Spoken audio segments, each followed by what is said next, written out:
क्या भूत प्रेत होते हैं? एक समय था जब मैं नर्म और रहमदिल का हुआ करता था। सभी लोगों को अच्छा समझता था, नियम से पूजा पाठ करता था, गाली गलौज या बदजुबानी तो भूल कर भी नहीं करता था। प्रतिदिन स्नान ध्यान करके ही भोजन करता था। इस वजह से मैं नकारात्मक ऊर्जा को महसूस कर सकता था और स्वप्न में भविष्य की छोटी मोटी घटनाएं देख सकता था। मेरे एक परिचित को लगता था कि वे भूत बाधा से पीड़ित हैं, इसलिए मैं उनके साथ मध्य प्रदेश गया किसी तांत्रिक से मिलने। उस तांत्रिक के यहाँ 25/30 लोग अपना झाड़ फूंक करवाने आए थे। मेरे परिचित को उस तांत्रिक ने बताया कि तुम्हारे ऊपर किसी चरवाहे का भूत सवार है। खैर, वहाँ से लौटने के बाद मुझे अजीब अजीब सपने दिखाई देने लगे। जैसे एक रात मैंने देखा कि आंवले के पेड़ के नीचे एक चुड़ैल खड़ी है। उस चुड़ैल की आंखें मुझे घूर रही थी और वो मुझे अपनी ओर बुला रही है।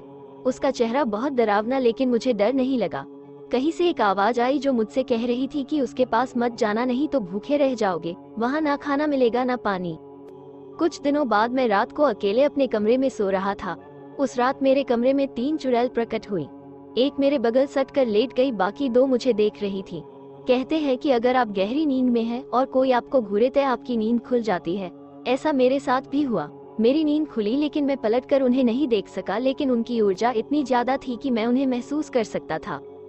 अब मुझे जो महसूस हुआ उसे कहते हैं डर। मुझे याद आया कि भूतों से डरना या उनसे नजर मिलाने से वे हावी हो जाते हैं, तो मैंने आंख बंद रखी और श्री गुरुचरण सरोज रज से हनुमान चालीसा का पाठ शुरू किया। ये हनुमान जी का प्रताप ही था कि मेरा डर खत्म हो गया और वे कमरे से चली गई। उसके कुछ दिन बाद मैं सोशल मीडिया पर आ गया, जहां मैं गाली गलौज वाले पोस्ट पढ़ने लगा और मेरी भावना लोगों के प्रति बदलने लगी। समय न मिलने के कारण पूजा पाठ भी कम हो गया, लेकिन अब ऐसा अनुभव भी नहीं होता। तो कहने का मतलब ये है कि अगर ईश्वर है तो उनका विलोम शैतान भी है।